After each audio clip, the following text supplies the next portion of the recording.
Meu nome é Ingrid Holovay. Eu tenho 37 anos. Em outubro do ano passado, eu estava sentada na mesa de jantar da minha mãe enquanto ela sorria para mim e dizia: "Essa é a sua última refeição nesta casa." Ela falou isso como uma ameaça. Ela tinha toda a família reunida, minha tia, meu primo, o namorado dela. E ela parecia tão segura, tão no controle de tudo, que por um momento eu quase senti pena do que eu estava prestes a fazer. Quase. Eu puxei devagar um documento da minha bolsa e deslizei pela mesa. "É sua também", eu disse. Minha mãe leu uma vez. Depois leu de novo. O rosto dela foi de rosa para branco, como se alguém tivesse puxado a tomada dela. "Você não pode fazer isso", ela sussurrou. Mas eu podia. E ela sabia disso. Antes de eu te contar como cheguei a sentar naquela mesa com a minha própria mãe, por favor, tire um momento para curtir e se inscrever e deixe nos comentários sua localização e horário local. Eu gosto de saber de onde vocês estão ouvindo. Agora, deixe eu te levar 20 anos para trás, para uma casa na Ridley Creek Road e a noite em que meu avô morreu. A casa ficava no fim da Ridley Creek Road, em Garner, Carolina do Norte. Era térrea, com telhado cinza e uma varanda que contornava a frente como um abraço puxando você para dentro. Meu avô, Harold Puig, construiu aquela casa sozinho em 1978. Colocou cada tábua, pendurou cada porta, cavou o poço antes de a cidade levar água até lá.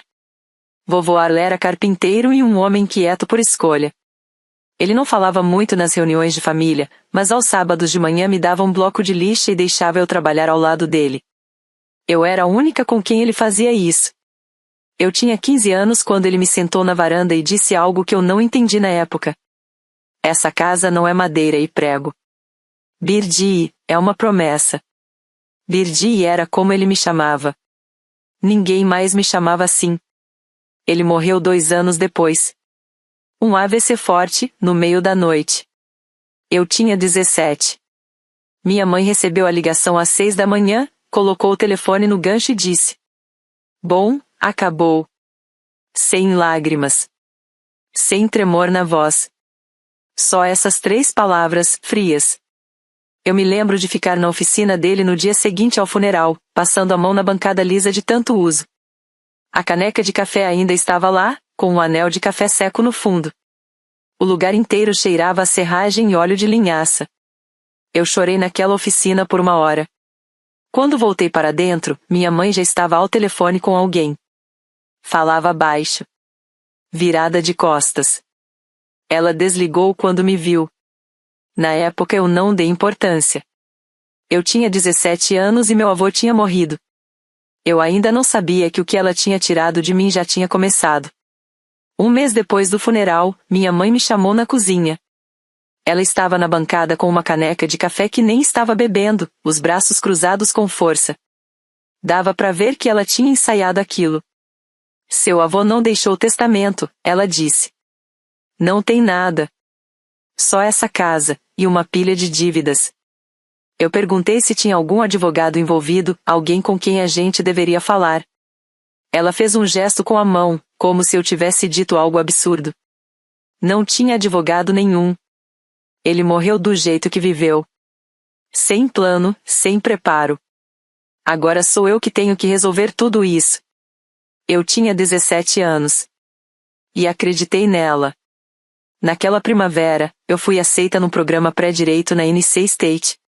Eu estava me preparando para isso há 2 anos, simulado de julgamento, governo avançado, carta de recomendação do meu professor de civismo que eu ainda guardo em alguma gaveta. Minha mãe me chamou na mesma semana que a carta de aceitação chegou. "Você acha que pode simplesmente fugir para a faculdade enquanto eu estou me afogando aqui?" Ela disse: "Só a hipoteca dessa casa, quem vai me ajudar? Quem vai manter as luzes acesas?" Não existia hipoteca nenhuma. A casa estava quitada. Harold Puig não acreditava em dever dinheiro para banco. Mas eu não sabia disso. "Depois de tudo que eu fiz por essa família", ela disse, "você quer me deixar sozinha? É essa a sua gratidão?" Eu cancelei minha inscrição no dia seguinte. Consegui um trabalho como caixa numa loja de ferramentas na Route 70. Dava $300 por mês para minha mãe, do meu primeiro salário e de todos os outros depois. Eu não sabia que ela estava mentindo. Eu só sabia que não podia ser a filha que ia embora. Essa foi a primeira rendição. Não foi a última. Os anos foram se misturando, como acontece quando você fica presa num padrão que nem sabe nomear. Com 19 anos, eu voltei para casa. Só temporariamente, ela disse. Preciso de ajuda com as calhas e o encanamento. Você sabe, eu não consigo sozinha. Eu paguei os reparos. O temporariamente virou 3 anos. Com 23, eu disse que estava olhando apartamentos em Raleigh. Ela colocou o garfo na mesa e disse: Você realmente ia deixar sua mãe sozinha nessa casa tão grande? Eu fiquei mais 1 ano. Com 27, consegui um emprego melhor numa empresa de material de escritório. Salário decente, benefícios, chance de crescer. Minha mãe não disse parabéns. Ela disse: Isso quer dizer que você vai mandar mais dinheiro? Com 30, eu entrei num curso online de paralegal. Estudava à noite depois do trabalho. Minha mãe encontrou os livros na minha mesa de cabeceira e disse: Ainda correndo atrás desse sonho de advogada? Algumas pessoas simplesmente não nasceram para isso, Ingrid. Mesmo assim, eu terminei o curso. Foi a primeira coisa em 16 anos que ela não conseguiu me fazer desistir. Com 31, eu finalmente me mudei para Raleigh. Aluguei um apartamento de 1 quarto perto da Capital Boulevard. Minha mãe chamou isso de traição. Ela usava essa palavra como se eu tivesse cometido um crime. Mesmo depois de sair, eu ainda mandava $400 por mês. Ela dizia que era para hipoteca. Não existia hipoteca. Dizia que era para manutenção. A casa que meu avô construiu com as próprias mãos não precisava de $400 por mês de manutenção. Mas eu mandava, porque toda vez que eu pensava em parar, eu ouvia a voz dela. Depois de tudo que eu fiz por você. Cada dólar era um tijolo numa parede que ela estava construindo ao meu redor. 14 meses antes daquele jantar, minha mãe conheceu o Rei Becker na igreja. Ela me ligou numa terça-feira para falar dele. Ele é um bom homem, ela disse, com uma alegria na voz que eu não ouvia há anos. Encanador, trabalha por conta própria, firme. No 3º mês, o rei já tinha se mudado para lá. No 6º, ele começou a arrancar o telhado velho e colocar telhas novas. No 9º mês, fez um deck novo. No 12º, pintou a casa toda por dentro e por fora. Minha mãe me mandava fotos como se aquilo fosse uma revista de reforma. Rei está investindo no nosso futuro, ela disse. Eu perguntei, no seu futuro ou no da casa?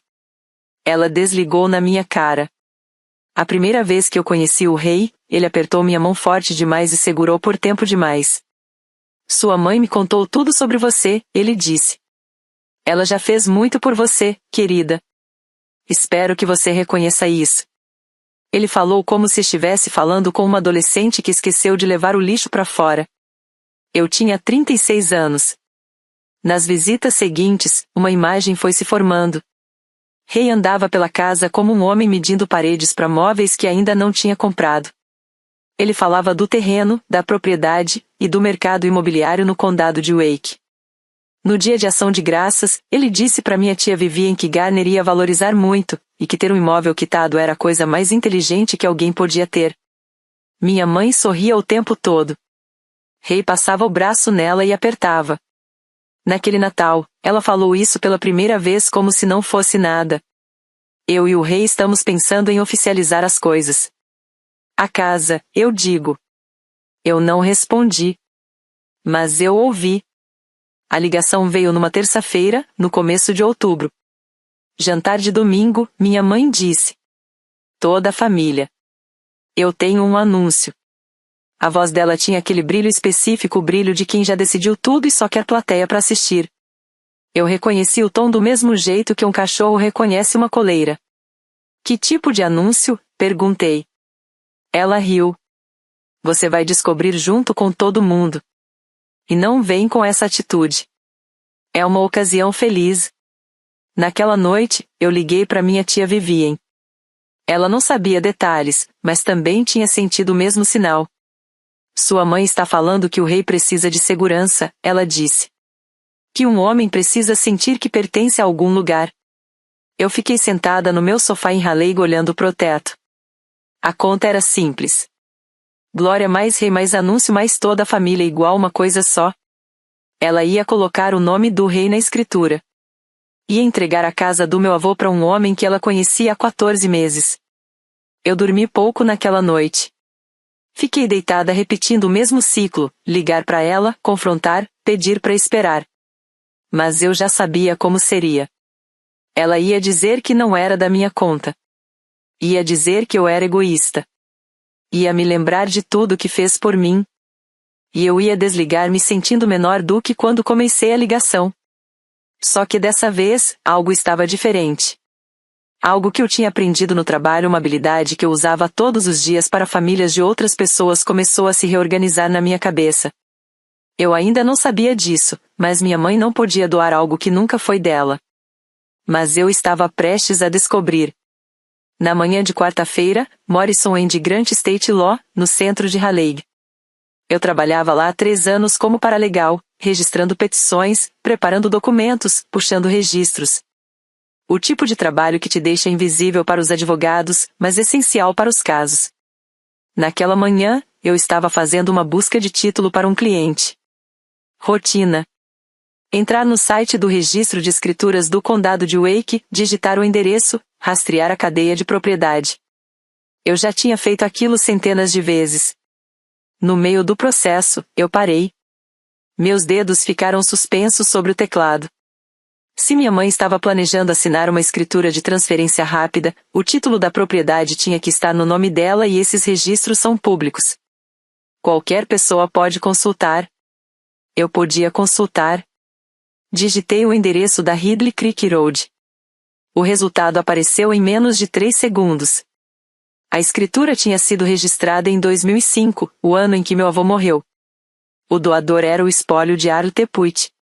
A linha de beneficiário dizia: Glória Olovai, trustei do Arlo Puit Testamentary Trust, em benefício de Ingredem Olovai.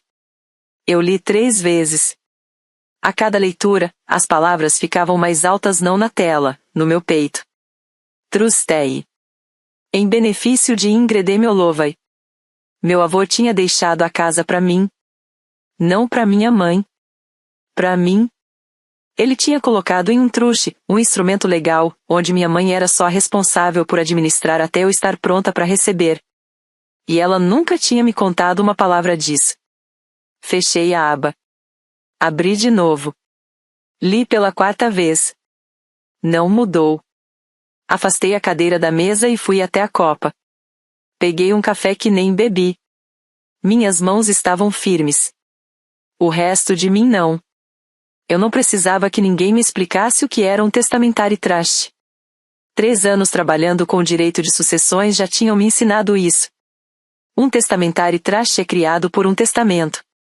A pessoa que morre deixa bens para um trustee, que segura aquilo para outra pessoa até que uma condição seja cumprida, normalmente idade, geralmente 21 anos. Meu avô tinha feito isso para minha mãe administrar a casa até eu completar 21. Depois disso, ela era legalmente obrigada a transferir a propriedade para mim. Propriedade total. Meu nome na escritura. Eu tinha 37 anos. Ela estava em violação da obrigação fiduciária há 16 anos. Abri os registros de inventário em seguida. O testamento tinha sido registrado no Tribunal do Condado de Wake em 2005. O trust tinha sido criado e financiado. A propriedade tinha sido transferida para o trust. Tudo estava documentado, datado e registrado. Minha mãe tinha entrado no tribunal, assinado os papéis, aceitado o papel de trustee. E depois voltou para casa e disse para a filha de 17 anos que o avô dela não tinha deixado nada. Eu fiquei no carro depois do trabalho naquela noite, com o motor desligado. Não chorei. Não gritei. Eu só fiquei ali, com aquele tipo de clareza que vem quando alguma coisa quebra de vez, de forma limpa. Ela me disse que meu avô não tinha deixado nada. Ela disse que não existia advogado. Ela fez eu desistir da faculdade de direito para eu não aprender o suficiente para descobrir. Não era crueldade aleatória. Era um sistema. Cada decisão dela me tirar da escola, me manter por perto, me deixar dependente financeiramente tinha um objetivo só: garantir que eu nunca tivesse ferramentas para fazer as perguntas certas. Minha mãe não tinha só tomado uma casa. Ela tinha tomado a educação que me permitiria descobrir a verdade antes.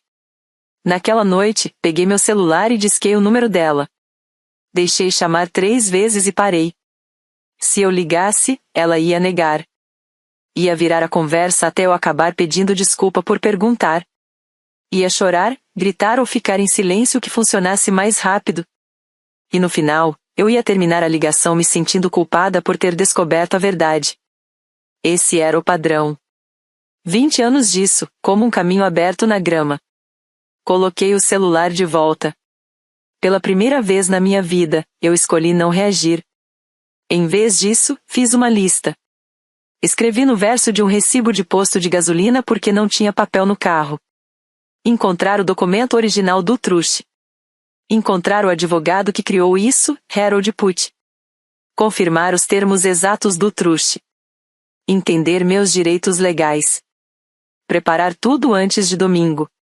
Domingo era em 4 dias. 4 dias para confirmar o que 20 anos tinham escondido. Na manhã seguinte, no escritório, eu contei para Marin Torres. Ela era outra paralegal da Morrison & Grant. 34 anos, direta, leal de um jeito silencioso. A gente trabalhava lado a lado há 2 anos. Ela era a coisa mais perto de uma melhor amiga que eu tinha. Mostrei para ela a cópia da escritura. Ela leu 2 vezes e me olhou por cima dos óculos. Você foi a paralegal dela a vida inteira, Ingrid, ela disse. Tá na hora de ser sua. Eu perguntei se ela achava que eu estava errada por não ter ligado para minha mãe primeiro. Ela respondeu. Ela te tirou da faculdade de direito para você nunca ler as letras miúdas. Isso já te diz tudo. Ela estava certa. E o domingo estava chegando. Na quinta-feira, usei meu horário de almoço para pesquisar os registros da Ordem dos Advogados da Carolina do Norte. Harold Putt. Licenciado em 1974. Aposentado em 2009. Último endereço conhecido, Garner, Carolina do Norte. Ele ainda estava vivo. Ainda morava perto. Encontrei o número dele no diretório público e liguei do carro, no estacionamento da Morrison & Grant. Chamou 5 vezes. Eu estava prestes a desligar quando uma voz lenta e cuidadosa atendeu. Residência Putt.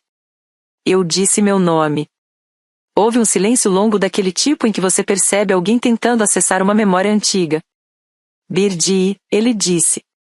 Birdie de Aro. Alguma coisa se abriu dentro do meu peito quando ele falou esse nome.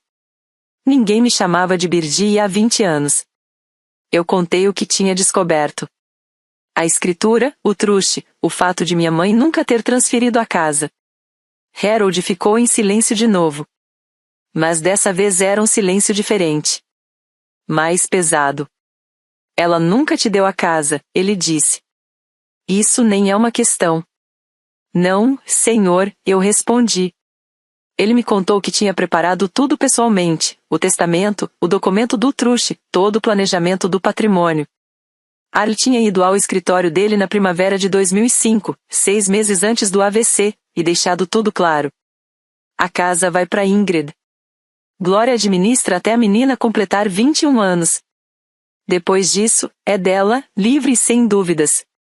Depois que o truste foi criado, ele ligou para Glória para lembrá-la das obrigações. Harold disse. Ela me respondeu, eu sei o que estou fazendo, Sr. Putt. Meu pai confiou em mim. Eu não o acompanhei depois disso. Ele fez uma pausa. Seu avô me pediu para cuidar disso. E eu não cuidei.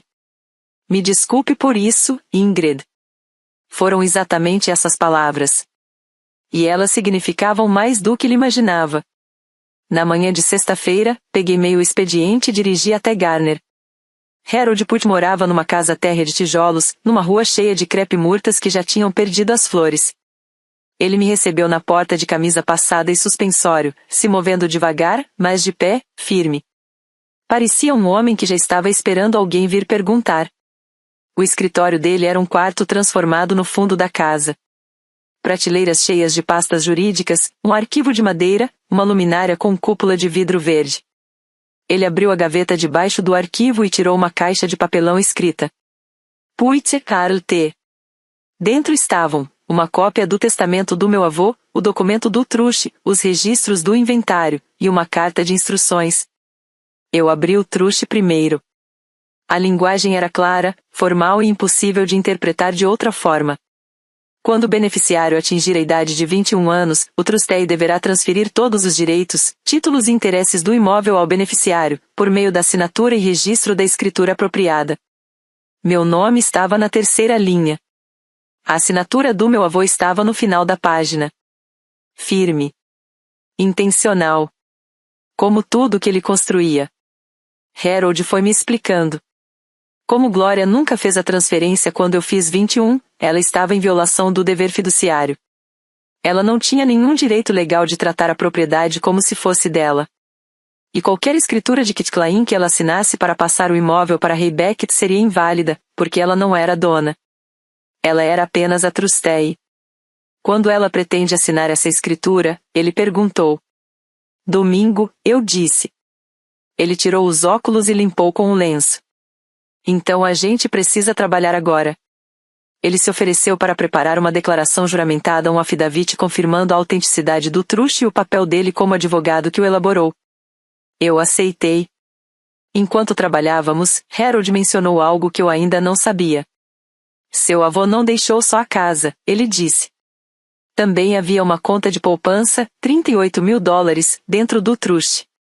Eu parei com o papel na mão. Glória era responsável por administrar esses fundos, ele continuou. Mesmas regras, entregar tudo para você quando completasse 21. Eu já sabia antes de confirmar. Mas mesmo assim eu conferi. Naquela noite, liguei para o banco que constava nos documentos do truste, uma agência regional em Garner. A conta do truste tinha sido encerrada em 2008. O saldo inteiro tinha sido retirado pelo trustee. Eu tinha 20 anos, um ano antes do dinheiro ser meu por direito. Eu sentei na mesa da cozinha e fiz as contas no verso de um envelope. $38.000 do fundo do truste, sumidos, mais $400 por mês que eu tinha enviado para minha mãe pelos últimos 10 anos. Total, $48.000. Ela tinha pegado minha herança e meu salário. Eu me lembrei de 2008 com clareza. Foi o ano em que minha mãe apareceu no tanque de vinho com um buick lacrosse novo. Prata metálico, bancos de couro. Eu economizei por anos, ela disse para a família. Finalmente me dei um presente. $38.000. Ela transformou a poupança do meu avô num carro e depois dirigia para a igreja todo domingo como se nada tivesse acontecido. Eu não quebrei nada. Não gritei. Eu abri uma planilha no meu laptop, coloquei todos os números que eu conseguia comprovar e salvei o arquivo. Modo paralegal. A mesma concentração que eu usava para os clientes da Morrison & Grant. Só que agora o cliente era eu. Antes da meia-noite, eu tinha um rastro de papel que voltava a 20 anos. Registros bancários, histórico da escritura, termos do truste. Tudo que minha mãe tinha feito, organizado e com data. Fatos não precisam de volume. Só precisam de documentação. Sábado. Eu fui até Ridley Creek Road com a desculpa de pegar algumas roupas velhas que tinham ficado no armário dos fundos. A casa estava agitada. Minha mãe tinha tirado a louça boa, aquela que só usava na Páscoa e quando vinha visita. Flores frescas na mesa de jantar, velas acesas. Ray estava do lado de fora instalando uma nova luz da varanda, o cinto de ferramentas baixo na cintura, como um homem que já morava ali porque, na prática, já morava. Vai ser um dia especial amanhã, minha mãe disse quando eu entrei na cozinha. Ela estava arrumando guardanapos de pano. Guardanapos de pano para um jantar de domingo. Eu e o Ray trabalhamos muito nessa casa. Tá na hora de oficializar. Minha voz ficou estável. Oficializar como? Eu vou colocar o nome do Rei na escritura. Ele mereceu. Eu olhei para ela.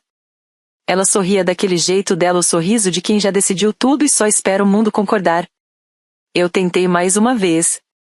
Mãe, você não acha que a gente devia conversar sobre isso primeiro? Só eu e você. Ela nem levantou os olhos dos guardanapos. Não tem nada para discutir. Essa é a minha casa e eu faço o que eu quiser com ela. Eu balancei a cabeça. Peguei minhas roupas no armário. Me despedi do rei, que disse para eu chegar com fome no dia seguinte. E saí.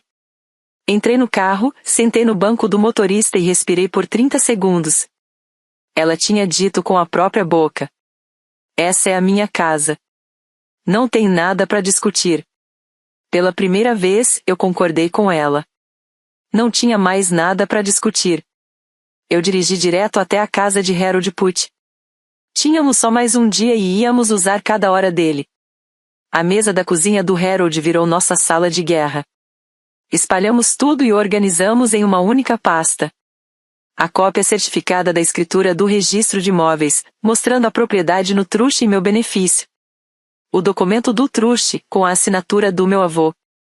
O affidavit do Harold foi reconhecido em cartório naquela tarde, numa UPS Store na Timber Drive. Ele confirmava que tinha redigido o truste sob instrução do meu avô Harold Putt e que tinha informado pessoalmente a minha mãe sobre as obrigações dela como trustee. E, por fim, havia uma carta formal de exigência, no papel timbrado antigo do escritório dele, pedindo que Glória cumprisse os termos do truste e parasse qualquer tentativa de transferência indevida da propriedade. Harold tinha mantido a licença da advocacia em status inativo. A carta era limpa, profissional, e não deixava espaço para interpretação. Você não precisa levantar a voz amanhã, Ingrid, ele disse, colocando a última página na pasta. O papel fala por você. Naquela noite, eu liguei para Marin. Contei o plano. Você tem certeza disso? Ela perguntou. Não era dúvida. Era cuidado. Ela disse ontem que não tem nada para discutir. Disse que a casa é dela. Eu fiz uma pausa. Ela escolheu tornar isso público. Eu só estou levando as provas. Vou deixar meu telefone ligado, Marin disse. Me liga se precisar de apoio. Eu arrumei tudo dentro da minha bolsa a pasta de couro marrom que meu avô tinha me dado no meu aniversário de 16 anos.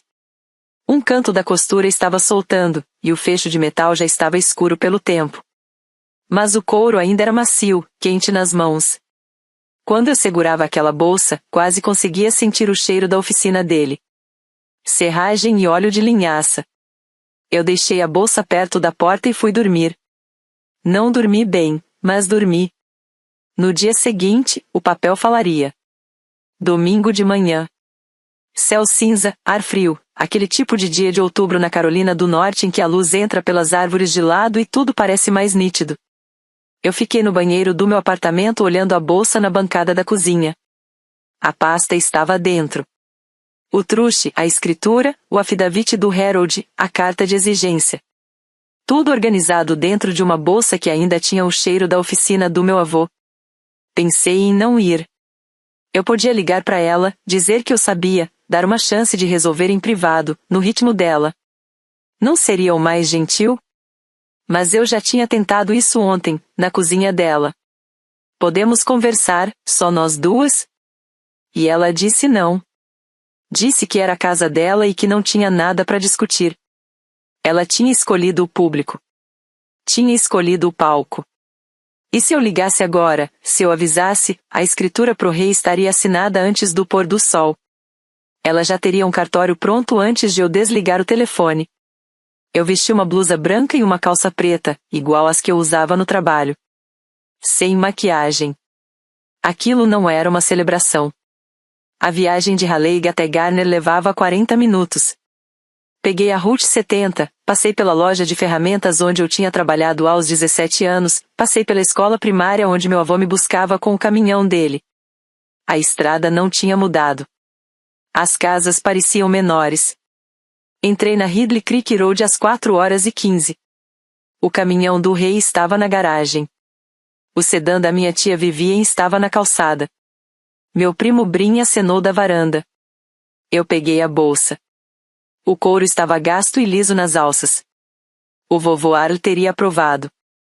A porta da frente estava aberta. Eu já conseguia ouvir a voz da minha mãe antes de entrar. Alta, leve, quase musical a versão performática dela, aquela que ela usava quando queria ser ouvida. A sala de jantar estava preparada como um evento. A mesa esticada até o máximo, 8 cadeiras, toalha branca, a louça boa como esperado. Velas acesas, flores no centro, e um assado tão grande que parecia mais um altar do que um jantar. Minha mãe veio da cozinha e me abraçou com um cheiro de spray de cabelo e chardonnay. Ela chegou. Senta, querida. Hoje é uma noite importante. Rei estava perto do buffet, servindo vinho nas taças já alinhadas como soldados. Ele apertou minha mão. Bom te ver, Ingrid. Sua mãe passou o dia inteiro cozinhando. Minha tia Vivian estava no sofá da sala, mãos cruzadas no colo daquele jeito que ela ficava quando estava desconfortável, mas ainda não sabia exatamente por quê.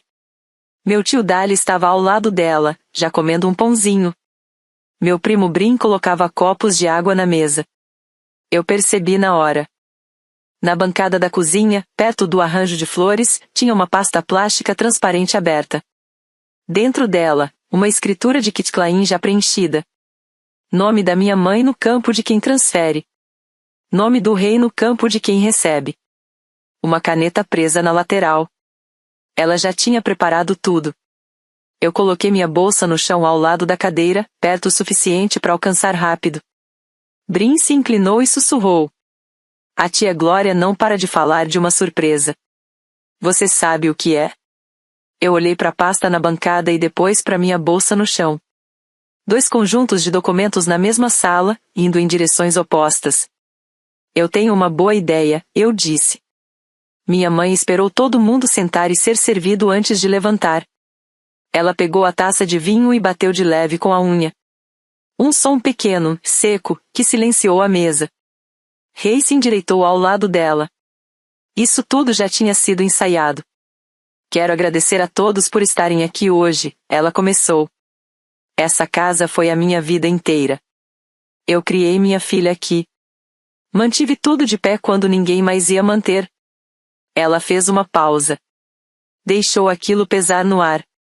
Nenhum dia passou sem que eu colocasse essa família em primeiro lugar. Minha tia Vivian assentiu educadamente. Meu tio Dali mastigava. Brin olhou para mim. E no último ano, minha mãe continuou, o rei fez essa casa voltar a ser um lar. Ela pegou a mão dele. Ele apertou de volta, sorrindo para a mesa como quem recebe um prêmio. Ele consertou o telhado, o deck, o encanamento. Ele colocou o coração dele aqui. Outra pausa. Mais longa. Então hoje eu vou oficializar. Ela olhou em volta da mesa, deixando o momento crescer. Rei e eu vamos colocar o nome dele na casa. Agora isso é nosso lar. Rei pegou da bancada a escritura de transferência. Colocou na mesa ao lado do prato dela. Minha mãe pegou a caneta e assinou o nome dela no campo de quem transfere, com um movimento firme, teatral. Sem cartório. Sem testemunha válida. Só o gesto. Só o espetáculo. Então ela deslizou o papel na minha direção, não na direção da mesa em geral, mas diretamente para mim. Ela me encarou nos olhos com um sorriso que era metade vitória, metade aviso. Espero que você esteja feliz por nós, ela disse. Eu olhei para o formulário assinado. Olhei para minha mãe. Olhei pro rei. Depois eu levei a mão até a minha bolsa. Quero pausar aqui por um segundo.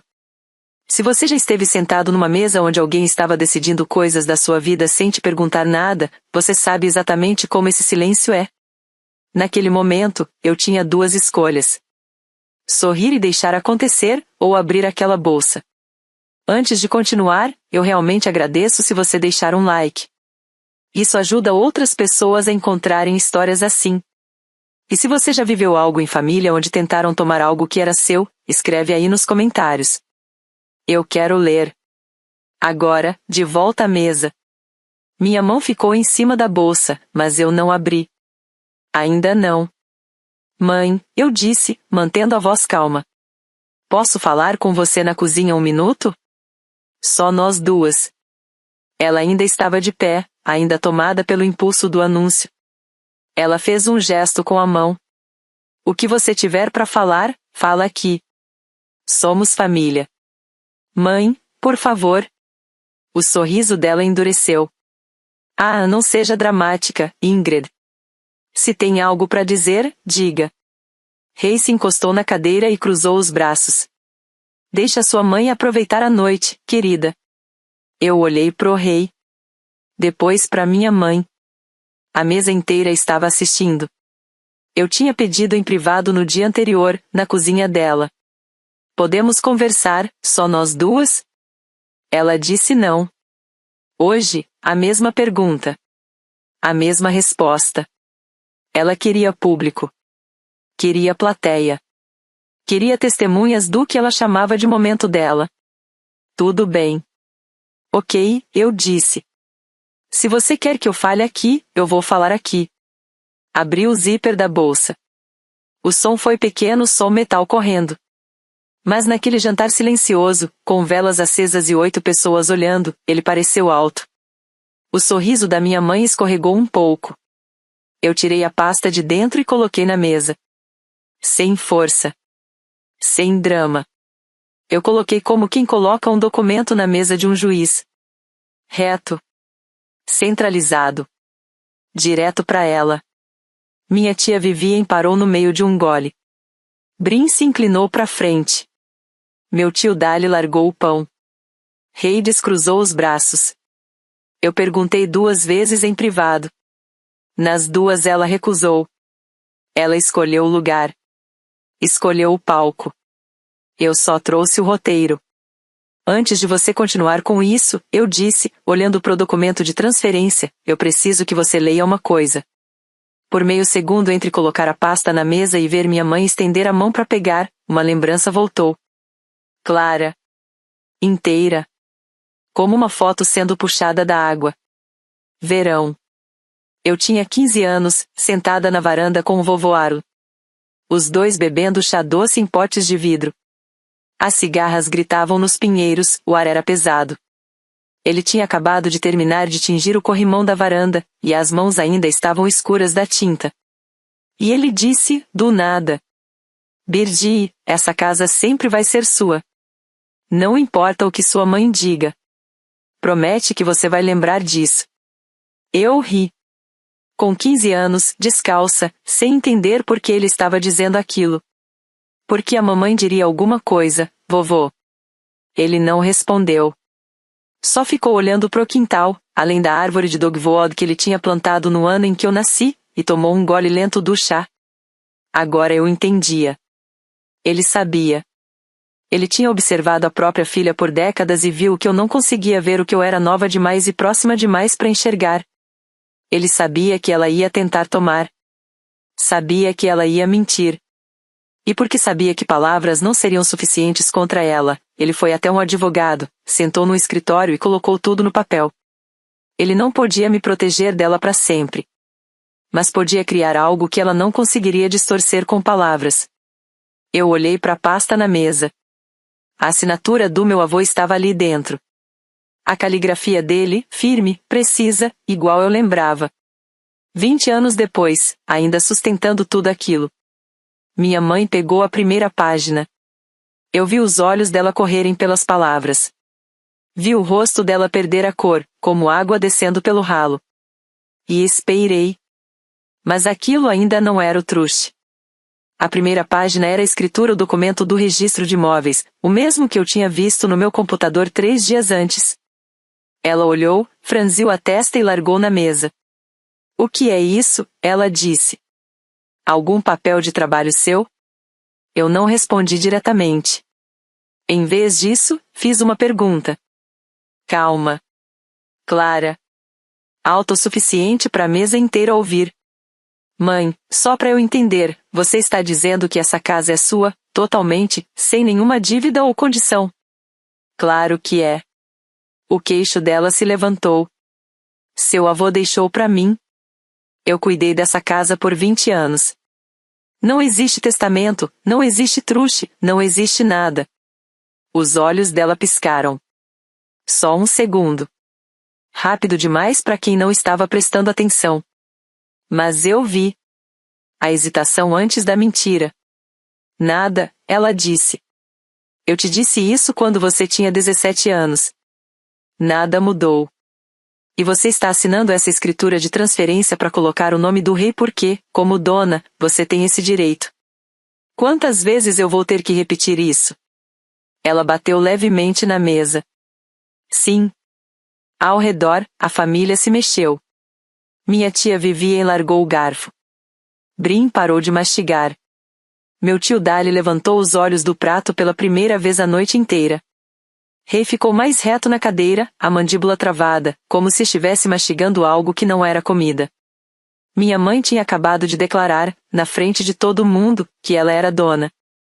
Que não existia testamento. Que não existia truste. Que não existia nenhum documento dizendo o contrário. Eu precisava que ela dissesse isso. Tudo. Em voz alta. Para todo mundo ouvir. E agora ela tinha dito. Virei a pasta para ela e abri na segunda página. O truste. Empurrei pela mesa de jantar do mesmo jeito que ela tinha empurrado a escritura para mim minutos antes. Leve. Preciso. Sem pressa. Como se não fosse nada. Antes de assinar qualquer outra coisa, mãe, eu preciso que você leia isso. Ela baixou os olhos. O documento estava impresso em papel jurídico cor creme, datado de 14 de março de 2005, 7 meses antes do AVC do meu avô.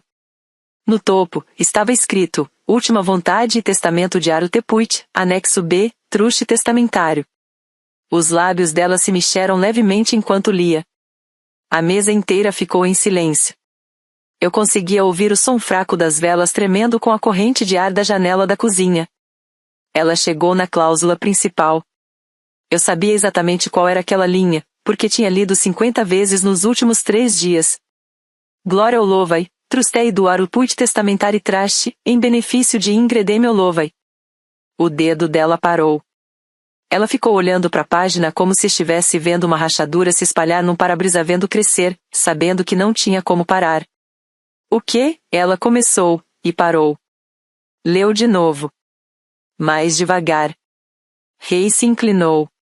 Glória, o que está escrito aí? Ela não respondeu. Minha tia Vivien se levantou um pouco na cadeira, tentando enxergar melhor. Brin estava de boca aberta. Meu tio Dali empurrou o prato para frente e passou a observar com atenção aquele tipo de atenção de quem percebe que a noite mudou de direção. Minha mãe levantou os olhos do papel. O rosto dela tinha perdido toda a cor, exceto 2 pontos vermelhos altos nas bochechas, como se tivesse encostado moedas quentes na pele dela. De onde você tirou isso? Ela sussurrou. Ainda havia 3 páginas na pasta, mas a sala já tinha mudado. Do registro de imóveis, eu disse. É documento público. Qualquer pessoa pode consultar. Virei a 3ª página. O afidavit do Harold Putt. Do advogado que o vovô contratou para fazer o testamento, que você disse que não existia. Parei um segundo. O testamento que você me disse que não existia. A mão dela bateu na mesa, pressionando o tampo como se tentasse manter tudo parado. Glória, Rei disse de novo, agora mais alto. O que está escrito aí? Minha tia Vivien tinha se inclinado para frente. O que está acontecendo, Glória? Minha mãe ignorou os dois. Virou de volta para a 1ª página e leu de novo, rápido, procurando alguma coisa, um erro, uma brecha, qualquer coisa que tornasse aquilo inválido. Não encontrou. Ela levantou os olhos para mim. A mandíbula travada.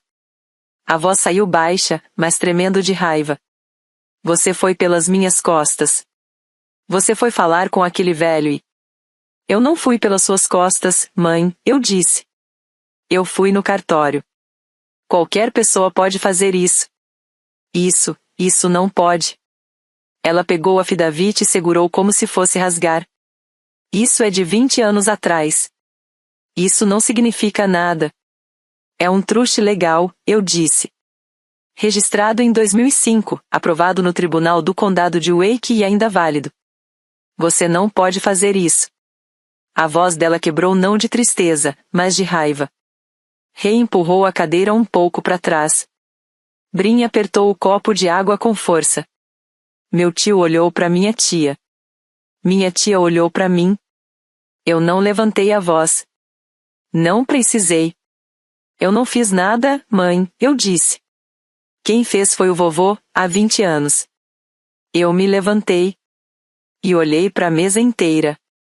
Não para acusar. Para explicar. Essas pessoas precisam saber no que estão metidas. Eu respirei fundo. Meu avô Aro deixou essa casa para mim dentro de um truste. Minha mãe era trusteia. Ela tinha que transferir a propriedade para mim quando eu fizesse 21 anos. Ela nunca fez isso. A mão da minha tia Vivien foi até a boca. Glória, isso é verdade? O queixo da minha mãe subiu. Não é tão simples assim. É sim, eu disse. O truste é juridicamente válido. A escritura está em registro público. Eu confirmei tudo com o advogado que fez o documento. Apontei para a escritura de transferência que ainda estava na mesa. E esse papel que você acabou de assinar, não vale nada. Você não pode transferir uma propriedade que não é sua. A sala ficou imóvel. Não foi silêncio. Foi imobilidade. Como se até o ar tivesse parado de circular. Rei foi o primeiro a falar. Ele estava duro na cadeira, mãos presas nos braços do assento. Você me disse que essa casa era sua, ele falou para Glória. Sem gentileza. Minha mãe virou para ele na mesma hora. Ela é minha. Os documentos dizem outra coisa, eu disse. Seu nome está como trustee, não como dona. Existe uma diferença legal. E isso importa. Seu avô não tinha direito de. Ele tinha todo o direito, eu cortei. A casa era dele. Ele construiu. Ele pagou. E ele escolheu deixar para mim. Brin sussurrou. Meu Deus! Quase não dava para ouvir. Minha mãe agarrou a borda da mesa com as duas mãos. Os nós dos dedos ficaram brancos. As velas continuavam acesas. O assado continuava esfriando. Ninguém tocava na comida. Ela me olhou daquele jeito de sempre. Como se eu fosse um problema que ela já tivesse resolvido. Só que dessa vez, não tinha resolvido. Quando encurralada, minha mãe não recuava. Ela atacava. Eu te criei nessa casa. A voz dela tomou o ambiente inteiro. Eu te alimentei. Mantive as luzes acesas. Fiquei acordada quando você ficava doente.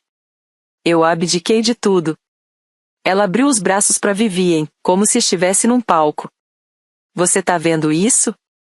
Você tá vendo o que minha própria filha tá fazendo comigo? Na minha casa. Na minha mesa. Minha tia não respondeu. Ela ainda estava lendo o documento do truste, os óculos descendo no nariz. Minha mãe virou de volta para mim. Seu avô era um homem teimoso, que não entendia nada de criar uma família sozinho. Eu fiz tudo. Tudo. E ele vai pelas minhas costas e assina um papel qualquer. Ele te ligou, eu disse. Sem levantar a voz. Eu não precisava competir com o volume dela. Ele te ligou depois que o truste foi criado. Ele te lembrou da sua obrigação legal. E você disse que sabia o que estava fazendo. Virei a página seguinte. O affidavit. Ele colocou isso num documento juramentado. Ele lembra exatamente de cada palavra. Esse velho não sabe do que tá falando, ela cuspiu. Ele é um advogado licenciado que redigiu o testamento do meu avô, eu disse. E ele está disposto a testemunhar. O rosto dela se contorceu. Eu abdiquei da minha vida por essa família. A frase bateu nas paredes e morreu. Ninguém pegou de volta. Esperei o silêncio ficar inteiro por 3 segundos. E então respondi. Você não abdicou da sua vida, mãe, eu disse. Você abdicou da minha. Não seu. Meu. A mão da Brin foi até o peito. Vivien fechou os olhos. E minha mãe, pela primeira vez que eu conseguia lembrar, não tinha mais nada para dizer. O silêncio durou o suficiente para a chama das velas oscilar 2 vezes. Então o rei quebrou tudo. Espera aí. Ele levantou a mão, como se estivesse parando o trânsito. Eu preciso entender uma coisa. Eu investi $15.000 nessa casa. telhado novo, deck novo, pintura, encanamento. Se isso aqui é um negócio de truste, quem vai me pagar de volta? Todas as cabeças viraram para ele. Minha tia Vivien falou primeiro, seca. Sério, rei? Isso é o que você tá preocupado agora? Eu fui informado de que essa casa era da Glória, ele disse, inclinando para frente. Eu investi com base nisso. Ele apontou para minha mãe. Você me disse que essa casa era sua, Glória. Livre e sem dívidas. Essas foram suas palavras. Minha mãe abriu a boca, mas não saiu nada. Ela olhou pro rei como alguém que vê uma porta se fechando na própria cara. Qualquer reforma feita na propriedade sem autorização do beneficiário entre você e a Glória, eu disse. Não comigo. Rei ficou me olhando por um longo momento.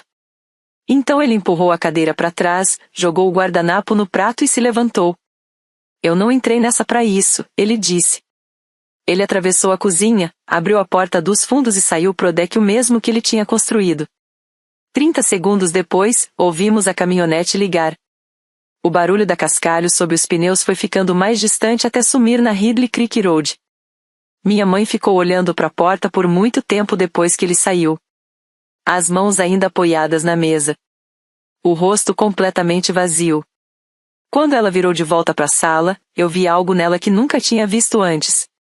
Medo. Não de mim. Não dos papéis. Medo de ficar sozinha. Minha tia Vivien tinha começado a ler tudo em silêncio, página por página, como eu teria feito. Quando finalmente fechou a pasta, as mãos dela tremiam. Glória. A voz dela era controlada, mas tinha algo por baixo que fez a Brin se endireitar na cadeira. Seu pai deixou a casa para Ingrid. E você sabia. Vivien, não se mete nisso. Não. A mão dela bateu na mesa. Não forte, mas o suficiente para fazer os pratos tremerem. Você me disse que o papai não tinha deixado testamento. Você disse isso na minha cara.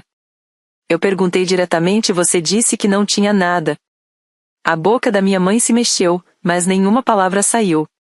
Brin olhou para mim, depois para a mãe dela. Mãe, o vovô deixou alguma coisa para você também? Eu virei a página certa do testamento. A parte que o Harold tinha marcado com uma aba amarela. O vovô tinha deixado $15.000 em títulos de poupança para Vivien. A Glória, como executora, deveria ter repassado depois do inventário. Eu empurrei a página na direção dela. Vivien leu. Os lábios dela ficaram apertados, brancos. 15 mil, ela disse. Ele me deixou 15 mil, e você ficou com isso. Eu não peguei nada, minha mãe disse rápido. Você disse que não tinha nada, Glória, Vivien respondeu. Você olhou para mim no funeral dele e disse que não tinha nada para ninguém. E eu acreditei em você, porque você era minha irmã. A palavra irmã caiu na mesa como uma pedra. O tio Dali passou o braço em volta do ombro da Vivien. A Brin segurou a mão da mãe dela. Minha mãe estava na cabeceira de uma mesa que não era dela, numa casa que ela nunca teve direito de reivindicar. Cercada pela família que ela tinha enganado por 20 anos. Ela não tinha mais aliados naquela sala. Eu me levantei. Não levantei a voz. Falei como falaria com um juiz. Calma, objetiva, respeitando o ambiente. Mãe, eu não estou aqui para te expulsar dessa casa hoje. Eu estou aqui para te dizer a verdade que você escondeu de mim por 20 anos.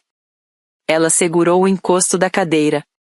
Os olhos estavam molhados, mas as lágrimas não caíam. Elas estavam ali, prontas, esperando para serem usadas. Eu já tinha visto aquelas lágrimas antes. Não eram dor. Eram estratégia. Agora vai ser assim, eu disse. Você assina a escritura transferindo a propriedade para mim, que é o que o Trush exigia há 16 anos. Se você recusar, eu entro com uma ação no Tribunal do Condado de Wake para remoção de trustee e cumprimento judicial da distribuição. O resultado vai ser o mesmo. Só vai te custar mais. Levantei a escritura que ela tinha assinado pro rei. Isso aqui não vale. Você nunca foi dona. Você era trustee. Tinha uma obrigação legal e descumpriu. Então eu coloquei a última condição na mesa. Eu estou disposta a deixar você ficar nessa casa com um contrato de aluguel, com limites claros, enquanto você organiza o próximo passo da sua vida. Mas a propriedade passa para mim. Isso não é negociação. Essa casa foi uma promessa do vovô Aro para mim. Você não tem o direito de reescrever o que ele decidiu. Ela me olhou com uma raiva que eu conhecia a vida inteira, mas que nunca tinha encarado de frente. Você vai se arrepender disso, ela disse. Eu passei 20 anos me arrependendo de ficar em silêncio, eu respondi. Isso acabou. Peguei minha bolsa. Fiz um sinal com a cabeça para Vivien. Encostei de leve no ombro da Brin ao passar. E saí pela porta da frente. Atravessei a varanda que meu avô tinha construído. E entrei na noite de outubro. O ar lá fora estava frio, com cheiro de pinho e fumaça de lareira vindo de algum lugar da rua. Fiquei parada na varanda, a mesma varanda onde o vovô Arlo tinha me dito que essa casa seria minha, e deixei minhas mãos tremerem. Elas tinham ficado firmes o jantar inteiro. Firmes quando abri a pasta. Firmes quando ela gritou. Mas agora, ali fora, no escuro, com a luz da varanda zumbindo acima e os grilos gritando ao redor, eu deixei. A Brin saiu primeiro. Ficou alguns segundos em silêncio e depois me abraçou forte. Eu não acredito que ela fez isso, ela disse no meu ombro. Todos esses anos. Ela ainda é sua tia, eu disse. E você ainda é minha prima. Isso vem primeiro. De dentro da casa, eu ouvi minha mãe chorando. Um choro alto, quebrado, que enchia o ambiente inteiro. A voz da Vivien veio em seguida baixa, firme. Não dava para entender as palavras, mas o tom era claro. Era a voz de uma irmã que tinha parado de fingir. O rei já tinha ido embora. A caminhonete dele deixou só o espaço vazio na cascalheira. Eu liguei para Marin ali mesmo, na escada da varanda. Como foi? Ela perguntou. Acabou. E como você está se sentindo? Eu olhei para o céu entre os galhos dos pinheiros. As estrelas estavam aparecendo em pedaços, entre as nuvens. Como se eu finalmente tivesse sentado no chão, depois de carregar algo por 20 anos. A Vivien saiu alguns minutos depois. Os olhos estavam vermelhos, mas a postura dela estava firme. Ela me olhou e disse. Eu te devo um pedido de desculpas, Ingrid. Eu devia ter feito mais perguntas. Você não sabia, eu disse. Nem eu sabia. Ela me puxou para um abraço que tinha cheiro de perfume de baunilha da casa onde eu cresci. Eu sei que alguns de vocês estão pensando que eu devia ter deixado para lá. E, honestamente, 1 ano atrás talvez eu até concordasse. Mas deixar para lá não era manter a paz. Era deixar outra pessoa escrever a minha história. Se isso faz sentido para você, se você já teve que escolher entre ser aceita e ser honesta, escreve minha vez nos comentários e se inscreve se quiser ver como isso terminou. Porque o que minha mãe fez nas semanas depois daquele jantar, eu não esperava. Agora, deixa eu te contar. 2 dias depois, meu celular tocou às 9 da manhã. Glória? Eu atendi porque eu tinha prometido para mim mesma que ia atender. Qualquer coisa que ela dissesse, eu ia ouvir. Eu devia isso a mim mesma. A prova de que eu conseguia atender, e não desmoronar.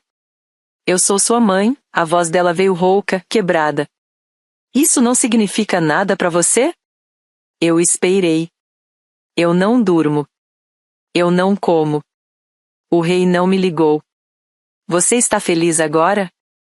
Era isso que você queria? Eu não estou feliz com nada disso, mãe. Ela mudou de estratégia. Eu quase conseguia ouvir as engrenagens girando. Se você levar isso para a justiça, a cidade inteira vai saber. Todos os vizinhos, as pessoas da igreja. É isso que você quer? Humilhar sua própria mãe? Eu prefiro resolver isso entre nós, eu disse. Mas isso depende de você. Ela tentou um terceiro caminho. Mais suave agora. Quase doce. Do jeito que ela falava quando precisava de alguma coisa. Seu avô já era velho e confuso quando fez aquele truste. Ele não sabia o que estava fazendo. Ele era lúcido o suficiente para contratar um advogado e fazer um documento legalmente válido, eu disse. E você foi lúcida o suficiente para esconder isso por 20 anos. Ela desligou. Eu fiquei sentada na mesa da cozinha por um bom tempo depois disso. O apartamento estava silencioso. A luz da manhã entrava pelas persianas e fazia listras no balcão. Eu enchi um copo d'água, e não bebi. Depois abri o notebook e escrevi uma nota no arquivo do caso que eu estava montando. Glória recusou o cumprimento voluntário. Prosseguir com petição. Ela tinha passado minha vida inteira me ensinando que amor era nunca dizer não. Mas amor sem verdade não é amor. É aluguel. E ela tinha cobrado esse aluguel por décadas. Eu não entrei com a petição sozinha. Minha chefe na Morrison & Grant, a sócia sênior Catherine Grant, já tinha ouvido toda a história. A Marin contou para ela. Eu esperava um aceno educado e uma indicação de outro advogado. Mas a Catherine me chamou na sala dela numa quarta-feira à tarde e disse: eu vou cuidar desse caso pro bono. Seu avô fez um truste perfeitamente válido. Isso deveria ter sido resolvido há 16 anos. A petição foi protocolada no Tribunal do Condado de Wake numa quinta-feira de manhã. 3 pedidos principais. Remoção de Glória Holloway como trustee do truste testamentário de Aruput.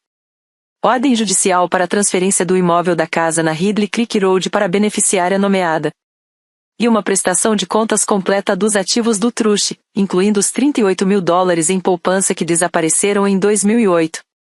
Anexamos tudo: o documento do truste, a escritura, o depoimento juramentado do Harold, e os registros bancários mostrando a conta encerrada. A Glória foi oficialmente notificada na segunda-feira seguinte. A Vivi me contou depois que, quando o oficial saiu, minha mãe ficou sentada na cozinha olhando pela janela do quintal por mais de 1 hora. Sem se mexer. Sem ligar para ninguém. Eu não comemorei. Não tinha nada para comemorar.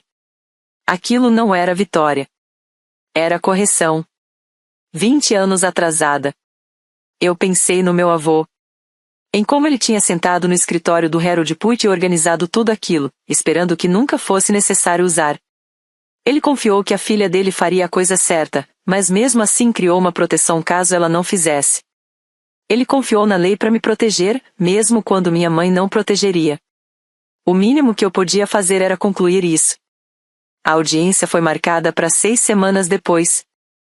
Mas nem chegou a acontecer. A Glória contratou um defensor nomeado pelo tribunal chamado Dennis Webb, especializado em direito de família e trustes. Ele foi direto com ela. Eu sei disso porque o escritório dele enviou uma proposta de acordo 2 semanas depois do processo. A proposta era simples. Glória cumpriria voluntariamente os termos do truste, assinaria a escritura transferindo a propriedade total para mim, e aceitaria um plano estruturado de devolução dos valores comprovados do truste. Em troca, eu retiraria a ação e permitiria que ela continuasse na casa sob um contrato de aluguel formal. O advogado dela disse ao meu, fora dos autos, que foi claro. Se isso for a julgamento, vocês perdem. E tudo vira público. Cada detalhe. A Glória assinou a escritura numa terça-feira, no escritório do Dennis Webb, no centro de Raleigh. Eu estava lá. Ela sentou do outro lado da mesa, assinou o nome sem levantar os olhos e saiu sem dizer uma palavra. Sem contato visual. Sem despedida. A escritura foi registrada no cartório do condado de Wake naquela mesma tarde. O funcionário carimbou, arquivou e me entregou o recibo. Taxa de registro, $26. Eu segurei aquele papel dentro do carro por muito tempo. $26. Foi isso que custou colocar meu nome onde deveria estar desde que eu tinha 21 anos. 20 anos, e $26. Naquele fim de semana, eu fui até a Ridley Creek Road. Estacionei na entrada, mas não entrei. A Glória ainda estava lá, e o contrato de aluguel ainda não tinha começado. Eu só fiquei na calçada olhando a casa. As telhas cinzentas. A varanda em volta.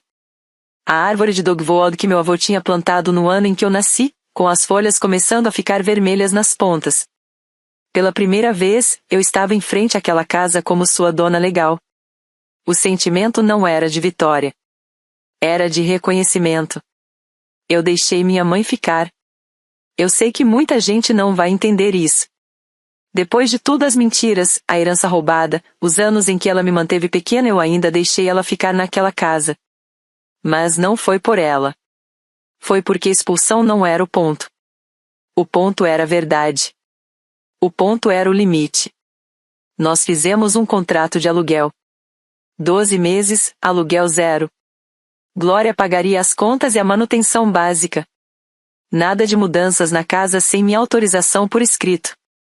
Nenhum novo nome em qualquer documento. Nunca mais. Ela assinou do mesmo jeito que assinava qualquer coisa. Rápido. Silencioso. Como quem encosta a mão em algo quente. A parte financeira demorou mais. Os $38.000 tinham quase todos desaparecido, gastos, espalhados, impossíveis de rastrear depois de 20 anos. Mas a Glória concordou em devolver 22.000, a parte que conseguimos provar. Parcelado. Ia levar anos. Tudo bem. O número no papel importava mais do que a velocidade do pagamento. A Vivien recebeu os 15.000 dela. Ela me disse que ia colocar aquilo numa poupança para Brim. Com o dinheiro recuperado do truste e minhas economias, eu fiz uma coisa que esperava desde os 17 anos.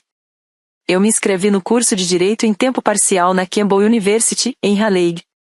Escrevi minha carta de motivação de uma vez só. Cada palavra era verdade. Fui aceita em janeiro. A Brim começou a me ligar toda semana depois daquele jantar. Antes a gente não era próxima. As divisões da família tinham mantido a gente distante. Mas alguma coisa tinha mudado. Ela dizia, só passando para ver como você tá, e eu sabia que era sincero. Eu não tirei a casa da minha mãe.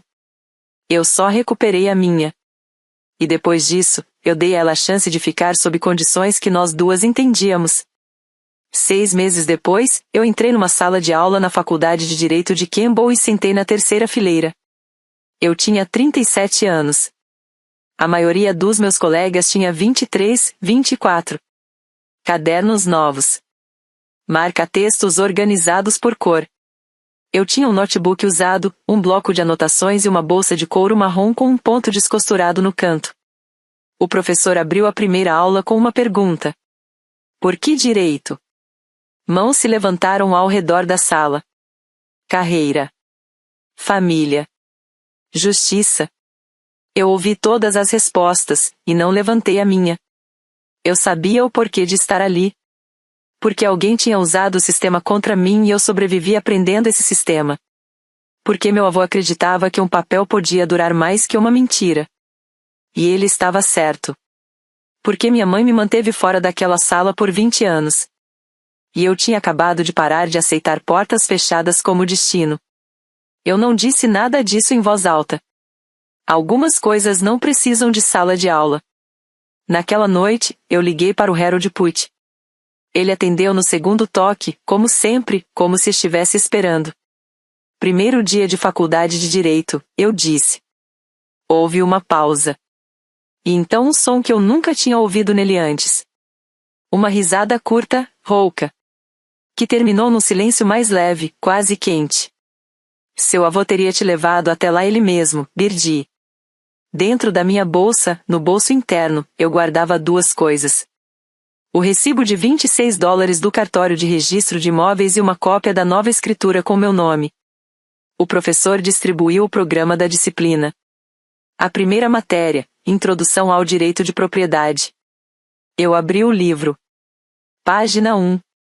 Propriedade, os direitos que uma pessoa tem sobre a terra. Eu sorri.